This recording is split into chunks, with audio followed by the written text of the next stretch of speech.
tamu kama mkule pesa yenye mmetafuta nyi wawili. Kwa unataka hizo standards, kuweka hizo standards, at least pia tia bidii, jieke hiyo maisha unataka kuwekwa.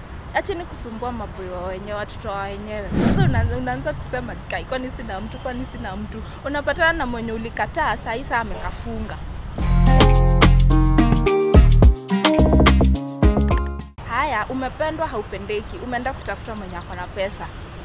Umeenda umepata mse mwenye ako na do, anakupeleka hizo mahoteli unataka, anakuspoil vile unataka, maua, mabuke za pesa, siku hizi mnapewa buke za do. Ni sawa. Lakini umse hana time yako. This guy hawezi kupea time, kinda disrespects you. Yaani unapata nothing is perfect. Ulikataa umse anakupenda juu hana do, lakini umeenda mwenye ako na do lakini hakupendi.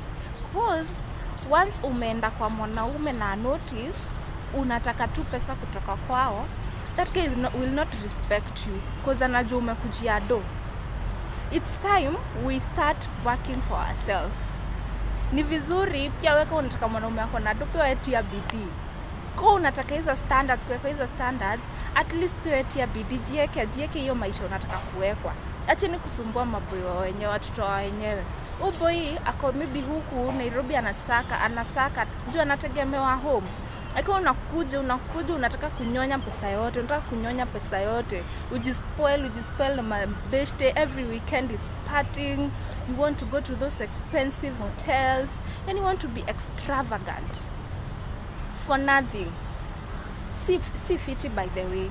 So unapata dem ako 30 years bado anatafuta mtu ata settle down na yeye.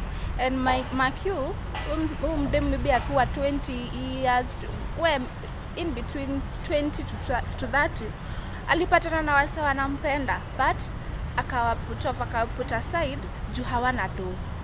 Sawa, bado ukadhati unakimbizana unatafuta.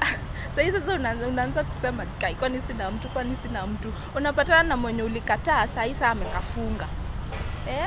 Juu life ikuangi smooth. You have to work hard even on a personal level. Life ikuangi smooth. Ndio uget kwenye unataka kwenda, lazima utie bidii.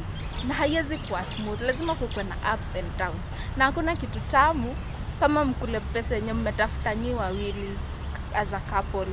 Hakuna kitu tamu kama hiyo. Juu mnajua yani mlisweat, you put your both efforts hapo ndio mkapata hiyo do yenye mnakula saa hii.